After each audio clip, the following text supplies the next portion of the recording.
Olu Akonde. And of course, we have another person on the table who is not a media personnel, but is also involved in the security architecture of Nigeria. I'm talking about Colonel Felix Aleta, retired. He's the Senior Special Assistant to the President, Office of the Chief of Staff, in charge of country risk assessment. I guess it's about the only face that's not on there. Please, right up to be acknowledged, sir. Okay. Now, it is no longer news that the administration of President Muhammadu Buhari inherited the insurgency war. It is also no news that plunging oil prices, although they are getting better now, plunging oil prices have not left the economy in the shape that the administration had hoped for. The coronavirus pandemic has left its wake across the globe, millions infected and hundreds of thousands in fatalities. Global economies have been severely affected, and the world, Nigeria inclusive, has had to deal with the high rates of poverty and national insecurity. The move by President Muhammadu Buhari to instill a renewed vigor in the security architecture of the country gave rise to the recent change of the service chiefs. The National Security Council, under President Muhammadu Buhari, just recently approved key decisions to curtail the level of insecurity in Nigeria.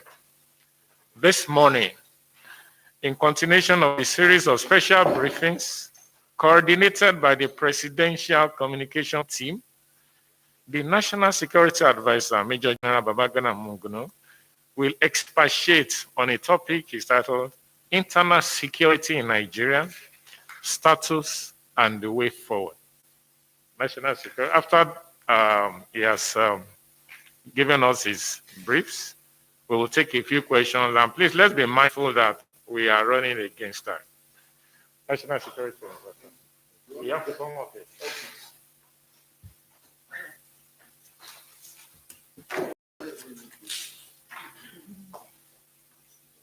Just a quick.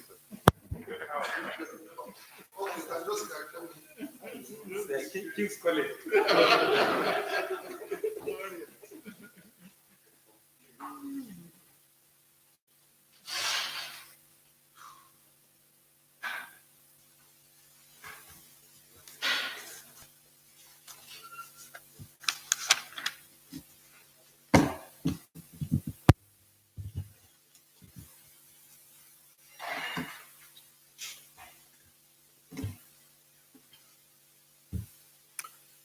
Good morning, ladies and gentlemen of the press.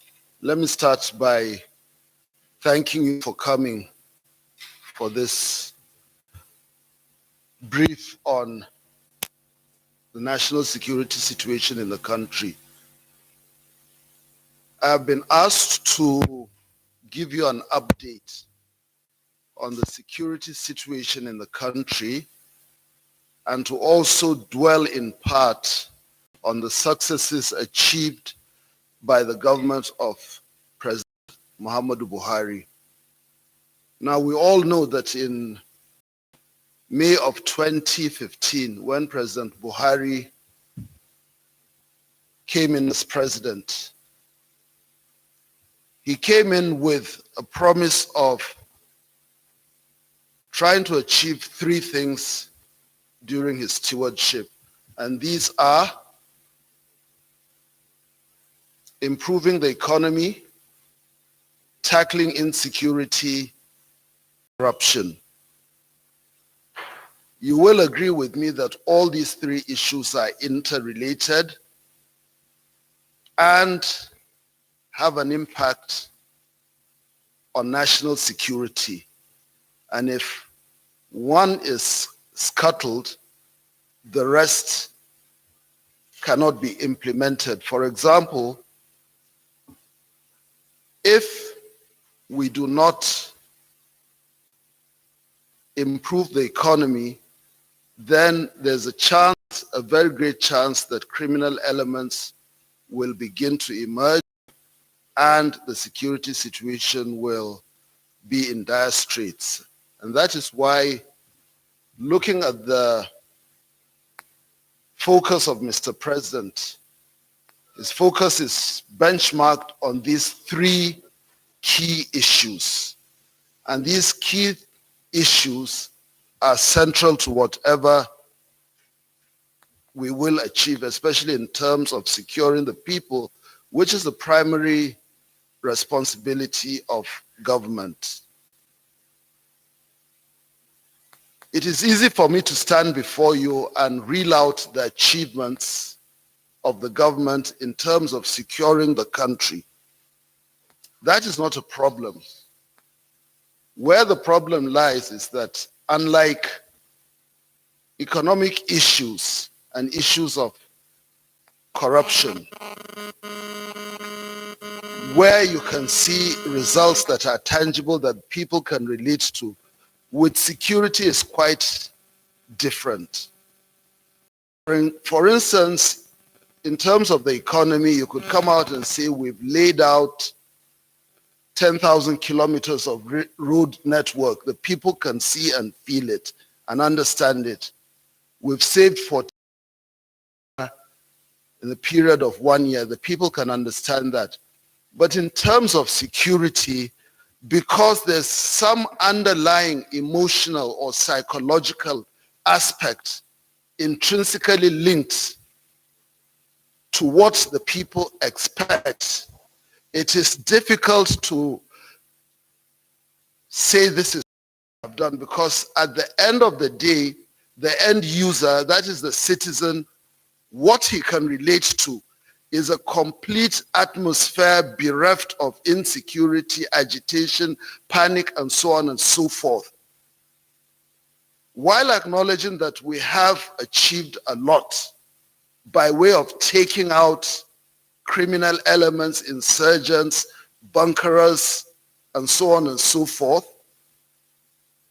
the central issue, I think, would be for me to dwell more on what the president wants to achieve in the present context, having rejigged the security architecture. Of course, from 2015 to date, a lot of successes have been recorded. If you look at the maritime environment, we've been able to take in, to capture millions and millions and millions of liters of petroleum products.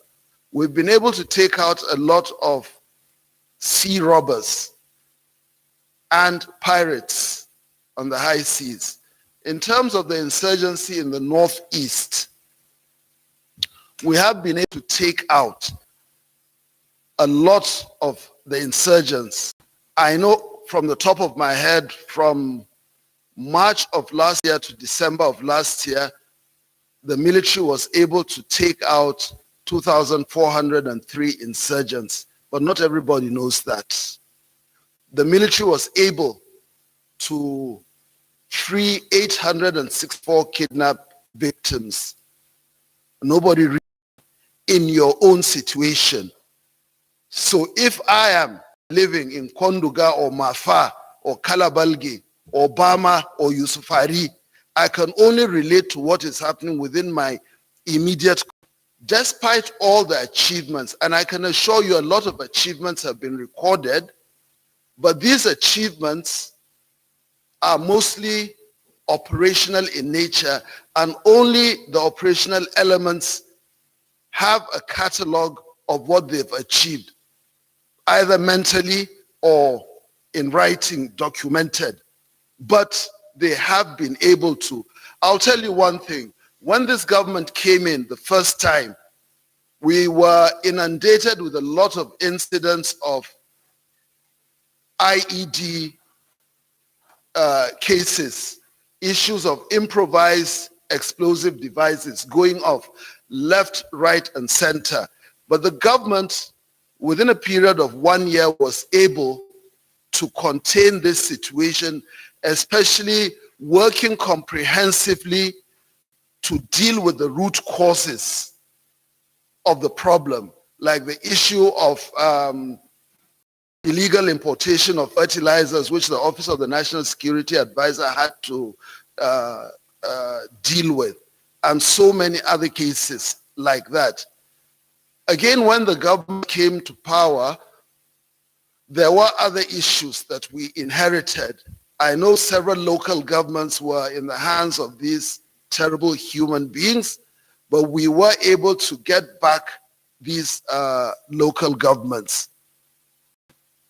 Now, the issue here is that all our successes, like I said, can only be satisfactorily documented, realized, and narrated to the people if there's a complete absence of fear, panic, agitation, apprehension, and so on and so forth. And this is a continuous thing. Given the fact that we are faced with a new type of war, asymmetrical, unusual, unorthodox conflict. And I'm not saying that this is a new type of war or phenomenon, but for us it is a new thing. And apart from that, the successes that we are hoping to achieve are further complicated by virtue of the fact that while our enemy, it only takes just one act for him to succeed, just one incident. For us, we have to succeed all the time. All the time. We must be able to prevent incidents. We must be able to be on top of the situation. Now, don't get me wrong. I'm not making excuses for failure or for anything here. All I'm telling you is that the complexities of fighting asymmetric warfare are such that the approach to dealing with these issues must be comprehensive.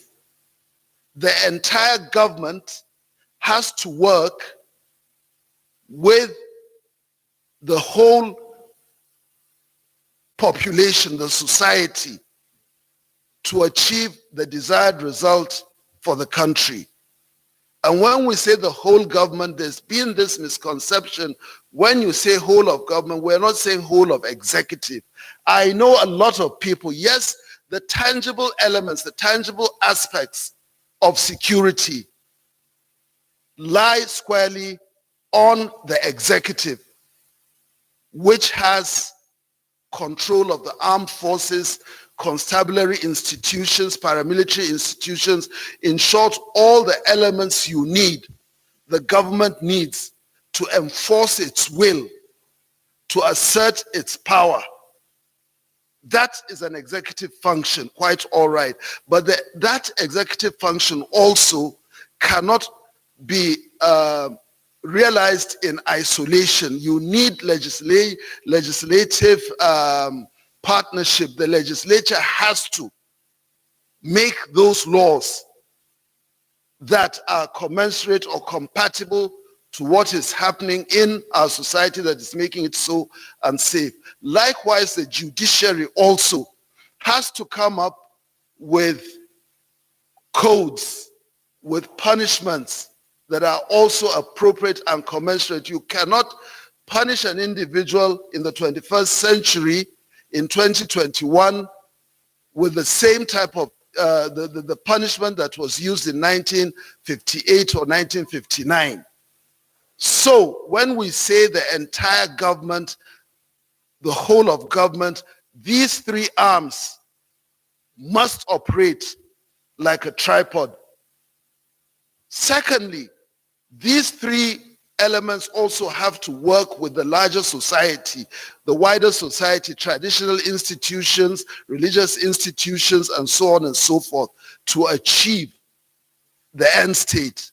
Now, having said that, I also want to point out that the recent changes made by Mr. President in the entire security architecture gives us a ray of hope that things will be adjusted so that whatever we do in terms of securing the land will be in conformity with the aspirations of the people. Mr. President, having realized that there were gaps in the past, decided to rejig the entire security apparatus. And like you're aware, he gave marching orders a few days ago after promoting the Chief of Defense Staff and the new service chiefs. On our own part, we have been meeting very, very frequently with this new set of service chiefs who I can assure you are very, very much conscious, very aware of the enormity of the responsibility that lies on their heads. And we have had several meetings, both individually and collectively. That is, the intelligence community has met, the operational elements have met, and we've met together to look into what needs to be done.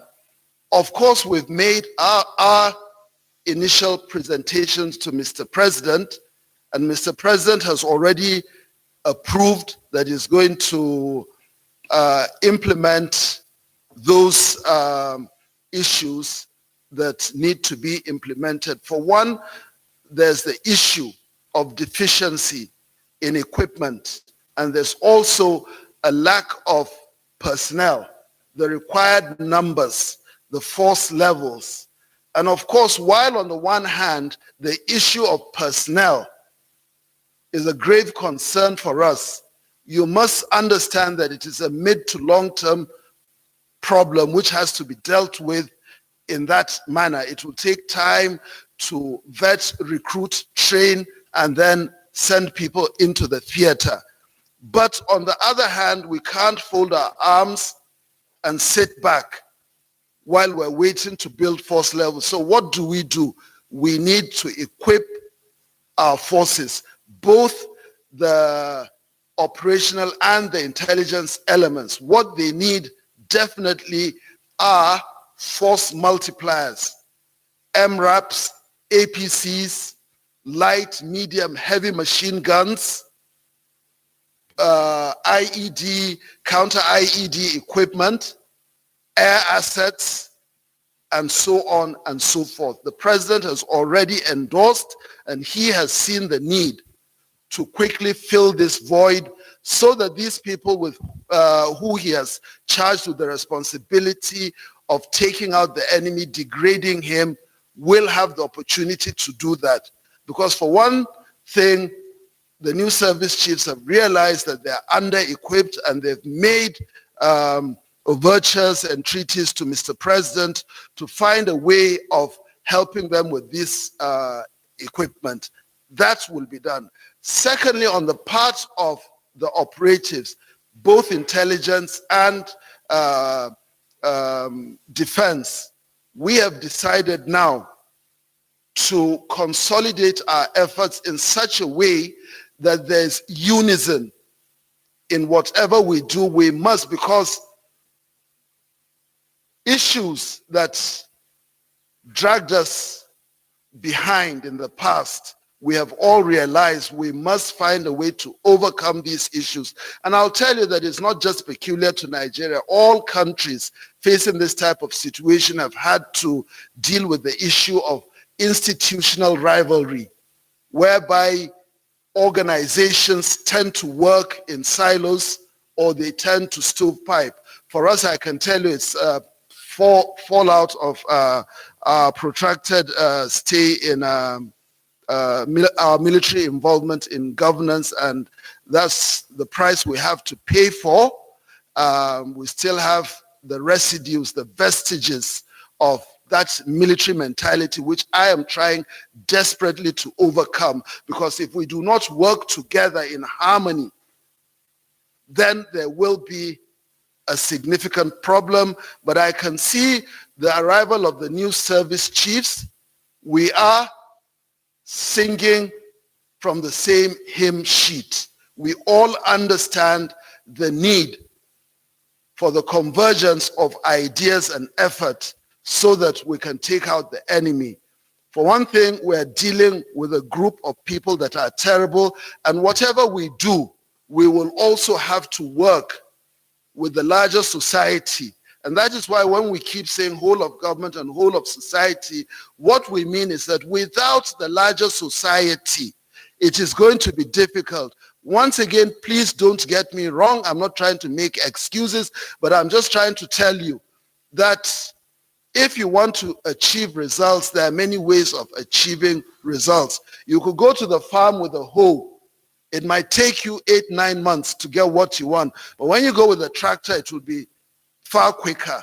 And that tractor I'm talking about is the larger human space with which we have to work with. You need to know that in asymmetric warfare, the situation is different. To overcome the challenges of asymmetric conflict, you need intelligence. Overwhelming intelligence is what we need to deal, and that intelligence can come from various sources. You have imagery intelligence. You have measurements and signature intelligence. You have technical intelligence, signal intelligence, open source intelligence. But the most important intelligence is known as human intelligence. That is the basic intelligence that we require.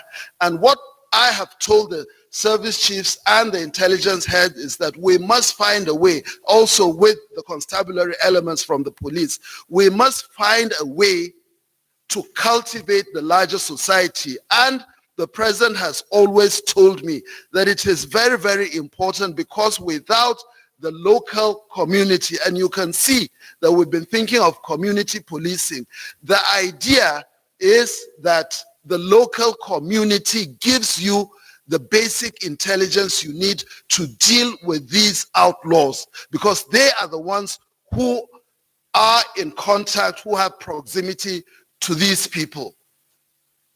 For one thing, we need to know that each time an incident occurs, what we need is to deal with it quickly. And we need to know that intelligence in itself has a very short shelf life. Therefore, whatever intelligence the people give us, the operatives need to act on quickly. And that is why I have emphasized and I've approached the president that whatever it takes in terms of giving the resources to the operational elements, we need to do it. Otherwise, whatever intelligence we get becomes wasted.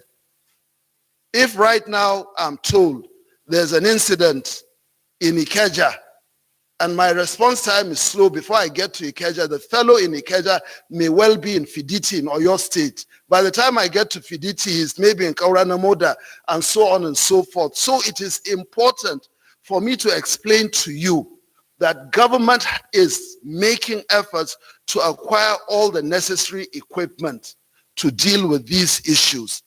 Again, in asymmetric conflict, there's the issue of external influences coming all the way from North Africa into the Sahel and into Nigeria. Definitely Nigeria has the biggest economy. So it is only natural for human beings, small arms and light weapons, drugs and all kinds of things to come into Nigeria. Now again, the government, in tackling the problem of insecurity, we've said this thing so many times that there are two phases to solving this problem. The soft approach, talking, negotiating, and so on and so forth. While the government is not averse to talking with these entities, these human beings, I have to be very honest with you. The government has to apply its weight, that force that is required, because you can't even talk with people who are unreliable, people who will turn out to do a different thing, and people who will continue to hurt society.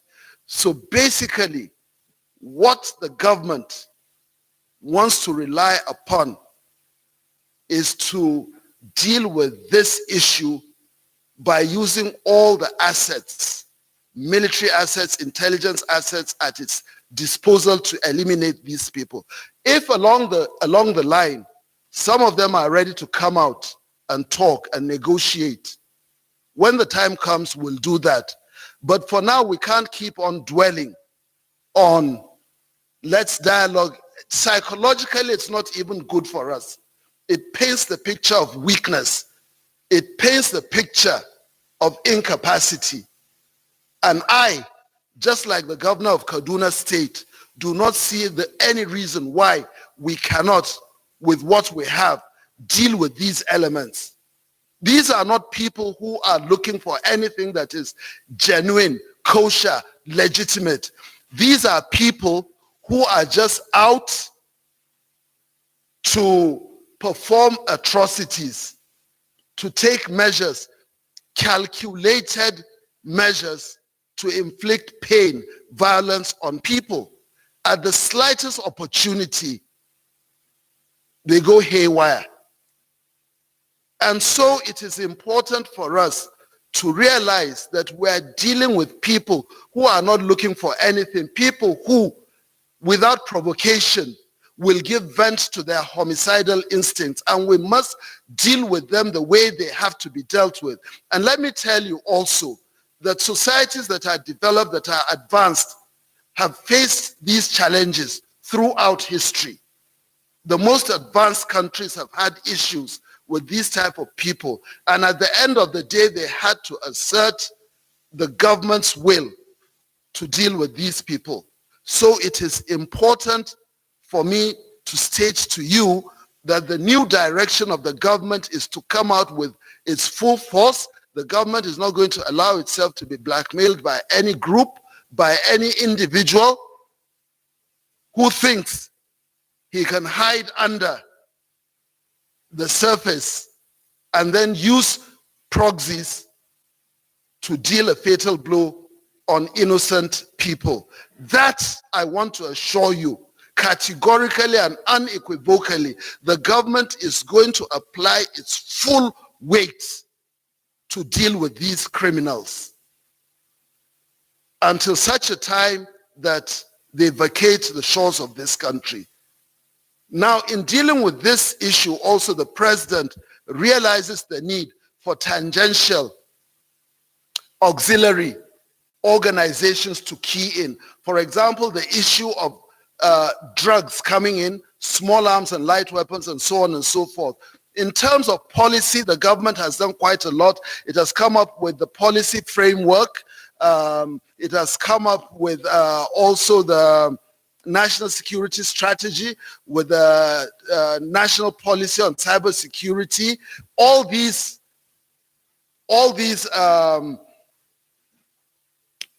issues have been addressed in these documents. But while working along with these documents and also reaching out to the legislature and the judiciary, we as the executive will continue to use practical means. Nobody is going to be cajoled. Nobody is going to be babied into agreeing with the government. That is not the business of government. The business of government is to ensure that the people are at peace, they're secure, and they're able to go about their legitimate undertakings, day-to-day legitimate undertakings. I want to be very, very clear. This is President Muhammadu Buhari's thinking. This is his trajectory. And this is what we are going to do. You can expect a lot of blackmail in the weeks to come. A lot of things have happened in the last few days, like what's happening in Zamfara State, the ban on mining. And it's not just illegal mining, it's mining, complete mining, whether legal or illegal, till we set up a proper regulatory framework, because the Nigerian economy is suffering. A lot of these minerals find their way outside, end up in the Middle East, where you have Nigerian gold markets, and not a single dime, not a single kobo is left here for the government. And we've already started trailing these people. All the institutions of government are working on that. So I think this is what I have for now. If you have questions, I'll be only too happy to take your questions. Thank you very much. Thank you very much. Thank you. Thank you very much, sir. That was an elaborate one. The National Security Advisor will take the questions, and we'll take the questions in batches of 4. But the NSA may know that at the briefing of today, apart from our local journalists, some of our foreign correspondents for Reuters, Bloomberg, Deutsche Welle, China News Agency, AFP, AP, they are all represented here. That's NSA, as I said, we'll take the questions in batches of 4. Okay, who fires the first shot? Leon from Tribune. After, I'll take Gloria from Channels. After, Deutsche Welle, then AP. Lion, fire, please. Sorry, who's that? Leon. Doctor.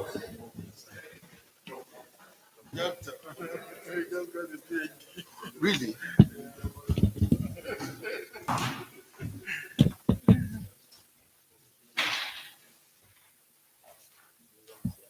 Okay.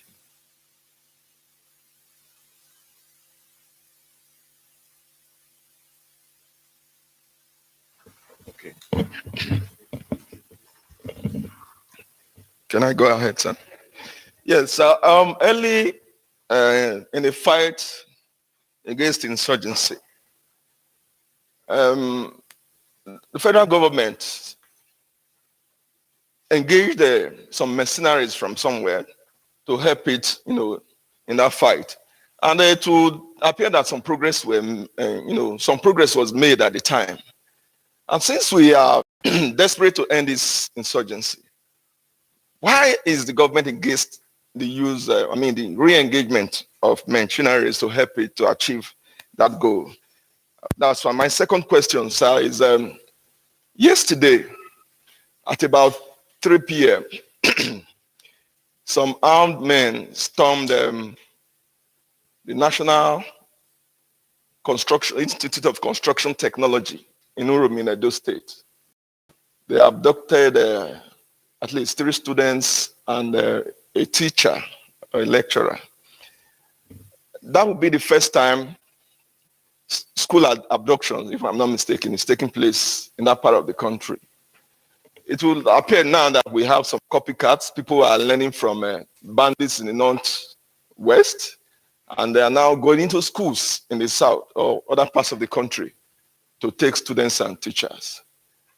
Some people may say this is a tragic indictment on the security we have on ground.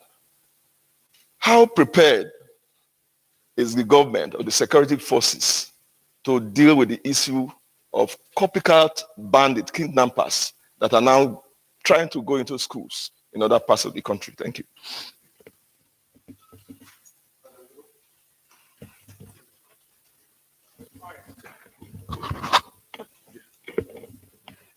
Gloria Mezeke from Channels.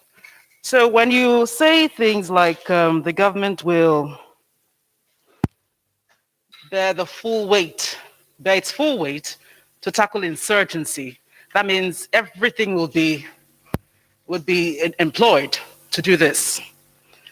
On the other hand, we know that it's possible the government knows where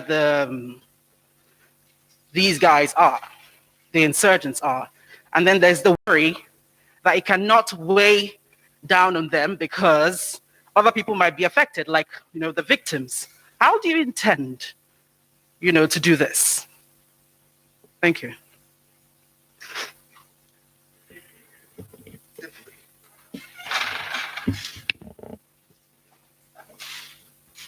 Good morning. Okay. Good morning, General. It's heartwarming to hear that you now have regular meetings in the Security Council. But beyond that, sir, I want to find out whether this also involves sharing of intelligence. I know this has been a problem in the past. You know what I'm talking about? Two, sir. How soon do we expect the Super Tucano that Nigeria paid for from the United States? Thirdly, sir, the United States has a drone station in Agadez, Nigeria Republic, which is just a few kilometers to Nigeria border. Don't you think it is necessary for us to renegotiate our pact with the United States in terms of security? Because most of these elements that you spoke about come in and go out across the border. And I don't see why the United States will have a drone station in Agadez. I will not see this element crossing and going out of Nigeria. I do know that we have our own unmanned area vehicles, but we also need their help. Thank you. Ubala Musa Asman from Radio Deshawala. Sir, soft power used to be a leading strategy until now. Are you completely shutting down that as a strategy, or you are leaving it very narrow for future use? That's number one. Number two, sir, I read somewhere that the Super Tucano, a follow-up to him, is going to come at the end of July. Can you confirm that? First batch. Yeah. Then finally, the role of technology, because when you are mentioning of re-equipping Nigerian military, you didn't mention of the new technology. What role is technology going to play in future war in the country?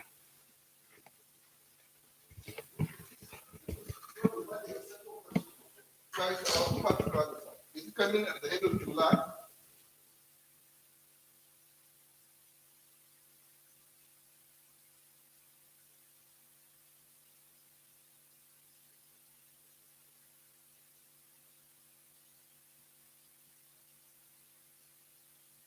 Thank you. The first question came from Leon of Tribune.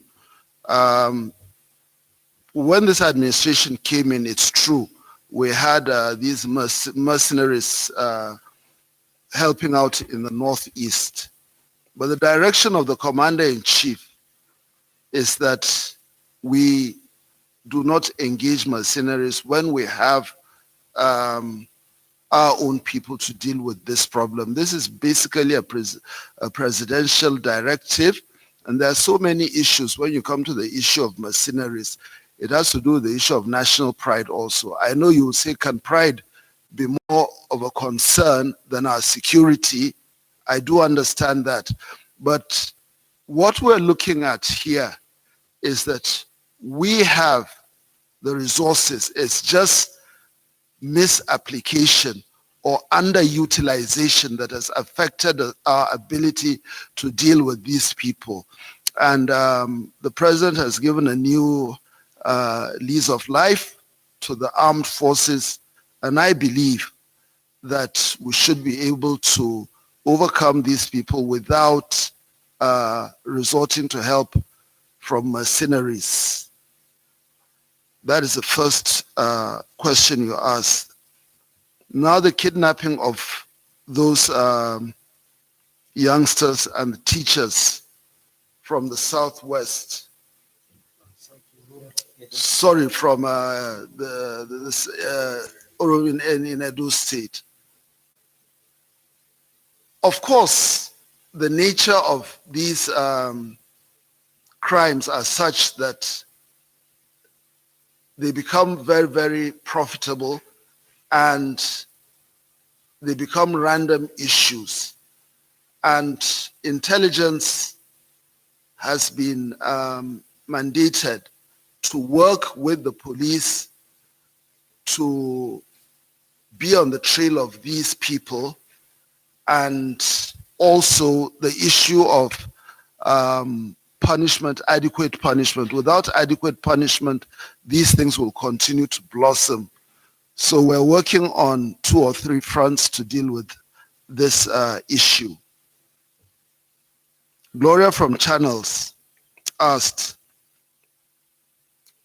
applying the full weight of the government, wouldn't that bring about collateral damage? Is that what you're asking? Sorry?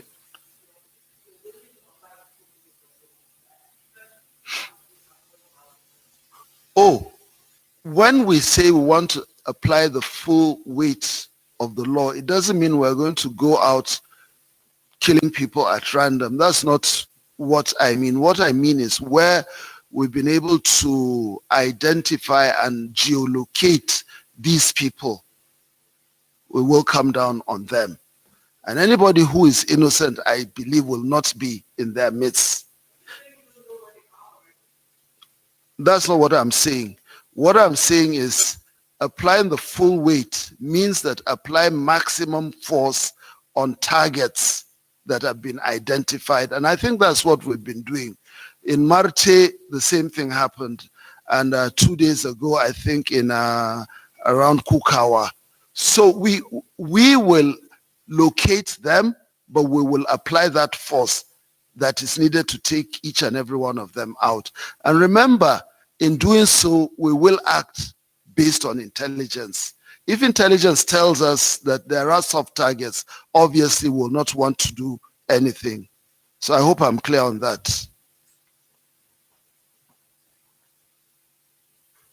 Associated Press. Yes, we've been having regular meetings. Various security committees have been meeting, and obviously we are sharing intelligence with each other. There will be difficulties, of course.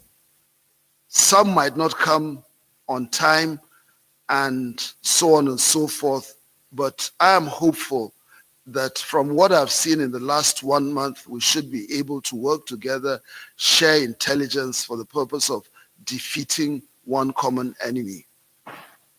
The issue of Super Tucano, we've had so many dates have been changed. So I don't want to say something categorical now. If they say July, like our people in the East will say, Afunanya Ekwi. Let's wait and see till my eyes see. So the dates have changed so many times. So let's just wait and hope for the best. A drone station in Agadez in Niger Republic. You see, countries have various forms of agreements and treaties with other countries. Niger Republic has this agreement with the United States. They have a drone station. But I must tell you that the United States has been working hand in hand with Nigeria. We have this platform known as the Regional Intelligence Fusion Unit. The United States, Great Britain, and France working with our immediate neighbors. We've been having the intelligence. But from my brief, I mentioned that it is what we require to react to the intelligence that is most important. They have been giving us intelligence, undoubtedly. The French, the Americans, the British. But you see, we need to bolster our holding of equipment, particular type of equipment, so that, and like I said, the president has already made this promise that he will work along those lines. So that drone station is there. We can't take it out because it's not our country, but they've been useful to us in Niger. Ubale spoke about, as a result of what I said about delivering maximum force, the weight of our security organizations, does that obviate the need for us to use the soft approach, dialogue, and other things? We're ready to dialogue with these people, but for us it is not a priority. We can't be singing the same song every day, and these people are unreliable, they're ignoble, they are ready to undermine whatever agreement we've had. So because of that, if the opportunity avails itself, of course, we will talk. with responsible people from the side of those people. And I don't even know how to categorize them, because it's not as if they're looking for something that you can point a finger at. It's not some kind of nationalistic situation, you know, something based on something that you can actually identify and, you know, relate to. These are just a murderous group of, you know, individuals, you know, who are keyed up on drugs. And I don't know what anybody wants to negotiate with these people. And the people who have been negotiating with them in the first place, don't you think they should actually, if there's that sincerity of purpose, talk with the right people in government? So for negotiation, it is there. We'll see what happens when it happens. I think I've answered the question on Super Tucano, the role of technology. Technology is the most important thing we need now to deal with an enemy that is unseen, that is unknown, an enemy that has already inserted himself in the main fabric of society. You need technology to deal with him. This is not some conventional war in which you're fighting a known enemy. It's not even guerrilla warfare, whereby the guerrilla restricts himself to the countryside to deal a blow on government agents. This is someone who is amongst us and who is the primary target, is a soft target. So what we need is technology, the latest technology to sniff out one individual. You sniff out that one individual, he leads you to 50, 200, 1,000 others. So technology is important, and that's why we're working seriously on this cyber security thing that was launched last week. I'm done with the first set of questions. Let's go to the next. Thank you, NSA. I see many hands. We'll take another set of 4. Yes, because there is a presidential event at 11. So we have just about 15 minutes to round off this program. So Beodo, decide. Well, if we can ask our questions sharp and snappy. Yes. And I'll give short answers. Yes, let's take 4. Yes.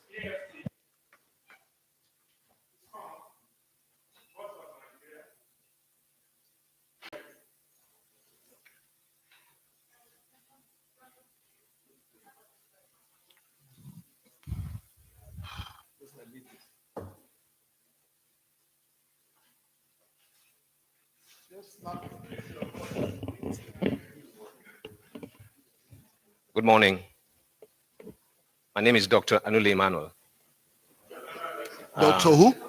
Anule Emmanuel. Okay. Yes. Okay. Sir, it's on record that a memo leaked from your office, not quite long, where you raised concerns that there was lack of coordination from security agencies. And there was push from Nigerians so much that the country needed a change in the security architecture. That happened. Do you believe that since the removal of the service chief, we have seen any difference? That's 1. 2, the governor of Zamfara State is quoted to have said that he met the president, and the president directed the deployment of 6,000 soldiers to the Northwest. Can you confirm this? Thank you very much.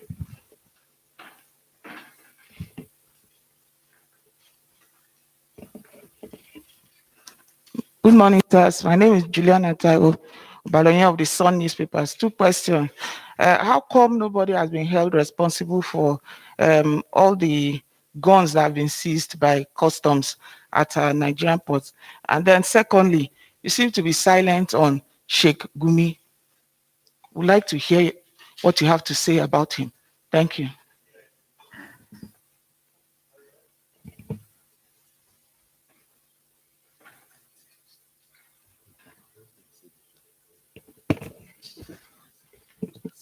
Morning, sirs.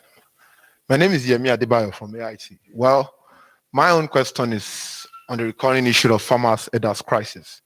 I want to find out from you, sir, if you are to provide a solution, a major solution to this crisis, what would that be? Thank you.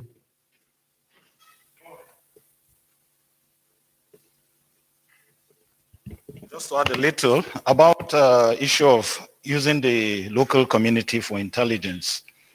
A cleric in this country seems to know a lot about them. He meets with them at will. Have you been able to reach out to him to gain some intelligence from him? Thank you.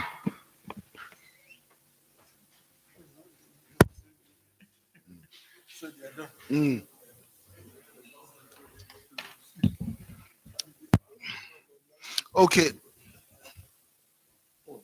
Oh, okay. Oh, let me take all, but okay. Yeah, fire on. There's Philip on this side.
Mm-hmm.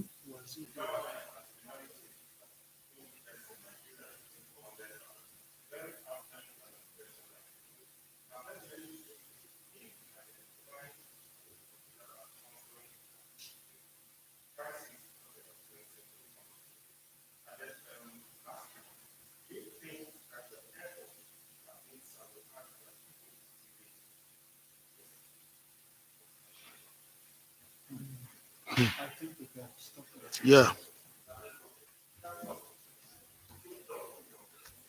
Okay.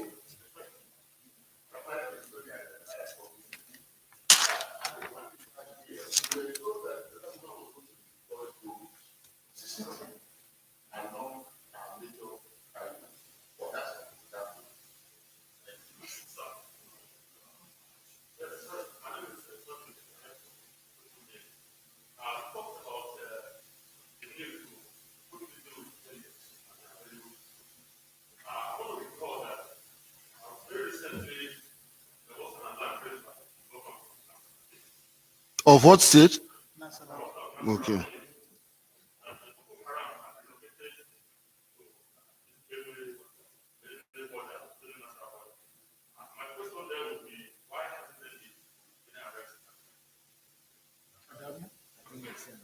Mm. Adam, then we take the last one from Daily Trust. Adam, NTA.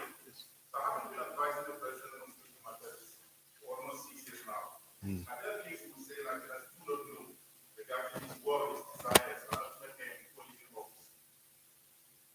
Sorry, can you come again? I didn't get. Mm.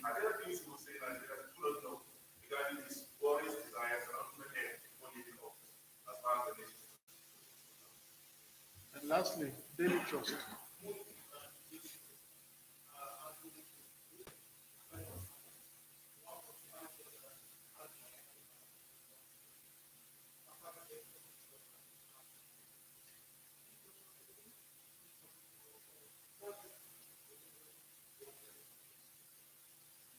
I didn't get what he said. No, that question is not clear. Huh? Was what? Yeah, I didn't even get. Let's move on. Okay.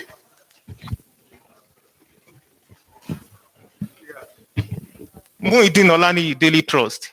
145 soldiers had their ID cards and uniform after the death of 8 soldiers in Mate town.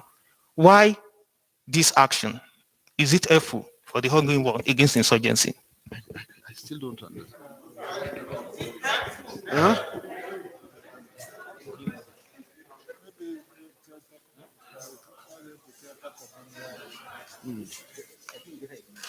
Okay, I'll ignore it. So, yeah, yes. So, the first question came from AFP, and the question was, ever since the new service chiefs came on board, has there been a change in the issue of lack of coordination? Oh yes, certainly there's a great change. Everything has normalized now, and these are people who are ready, they're willing to carry out their functions without any inhibitions or any psychological issues. We've had a very, very good innings with them so far, and I believe it will go on like that. The coordination is not just with the service chiefs, but also with the intelligence community, with the paramilitary organizations, and the Nigeria Police Force. So everything is in place for now, and I don't think the new service chiefs, knowing what they're here for, will want to do anything that will undermine their own efforts. So I'm very, very happy with what they're doing, and I know the Minister of Defense is also happy, and the other executive officers who are involved with them are also very happy. The governor of Zamfara State said deployment of 6,000. I'm not aware of that yet. It has not come to me. Sorry? Okay, he met the president. He met the president, but I've not discussed with him. Yes. Juliana from Sun, you spoke about Sheikh Gumi. Am I right? Yes, Sheikh Gumi is doing what he's doing because he believes in what he's doing. He's a Nigerian. Under the constitution, he can talk to anybody. He can deal with anybody. You know, I met with him when I went with the service chiefs to Kaduna, and we spoke generally during the meeting, and he resolved to government. We're waiting. That's all I can say. We're waiting for him.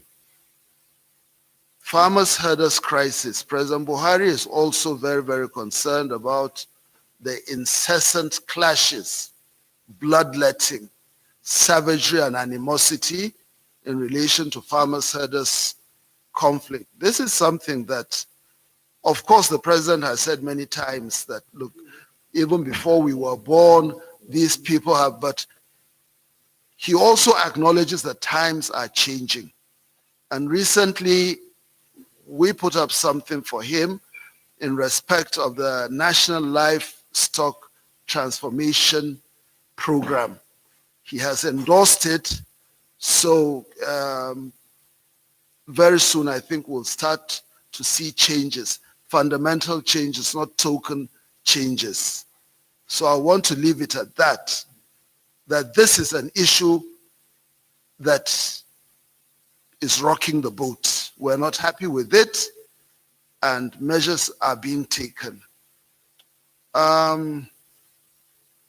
Someone said something about the local community, about a certain cleric. I think we're referring to the same cleric. So I've addressed that question. My friend from Vanguard, lack of equipment, lack of personnel. Why is funding so difficult? I'll say this. As a national security advisor, I'm privileged to see a lot of things that many people do not see.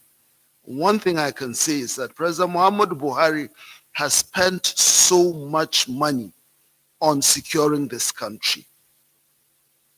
That I can tell you, it is documented.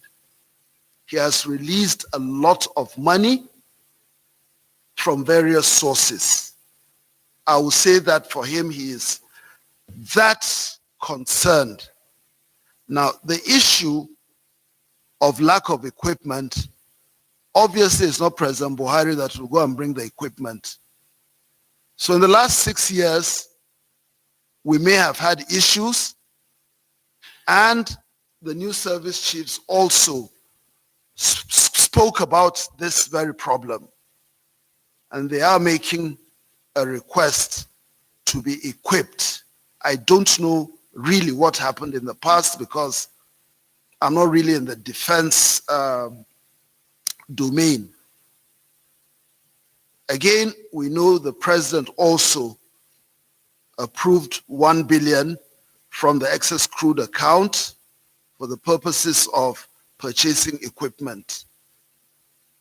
But for the issue of lack of equipment, I just don't know. I know for the Super Tucanos, we've been having the date changed very frequently for one reason or the other. But it's not just the Super Tucanos. There are so many other things that are supposed to be in the theater for the soldiers. So that issue can best be addressed by Defense Headquarters. I'm sorry, by the Ministry of Defense. And when I say Ministry of Defense, I'm talking from 2015 till now. So they may have an explanation for that. I don't know. So funding is not really difficult. The president has been given money, more than enough. That I can say. Funding is not a problem. Maybe we have difficulties with partners in supplying these equipment or in manufacturing timelines. So there are lots of things involved in this thing. The issue of desertion, I don't know anything about desertion because I've not received any correspondence in my office. Wazobia asked on criminality, any breakthrough on the sponsors? Yes, there are breakthroughs, but we have to be very, very careful. We have to be very, very careful because one thing leads to another. In due course, these actions will be taken. But undoubtedly, you have a lot of people sponsoring all kinds of elements. I've said it before and I'm restating it now. Drone CCTVs along our highways. Again, this is similar to the question on lack of equipment in the military. Yes, I'm aware, going as far back as the last administration, CCTV cameras were supposed to be deployed in Abuja, and I do not know what happened. I have to be very honest with you. I don't know what happened. I know some things were put up, whether they were working, they were not working, they were stolen. Again, I don't know. People's Daily spoke about the governor of Nasarawa State who had intelligence on people along the Benue border, whether arrests have been made. I believe arrests have been made because the police FCIID sent something to me saying that they had picked up a few people. I don't know whether they are the ones you're talking about, but they've not been processed. I'm yet to get the finer details. Mala de Musambo, you've been working with President Buhari also. What are you trying to get me to say? Well, what I can say is that President Buhari is very, very concerned about so many things. Like I said once, President Buhari is not an octopus. He's not a spirit.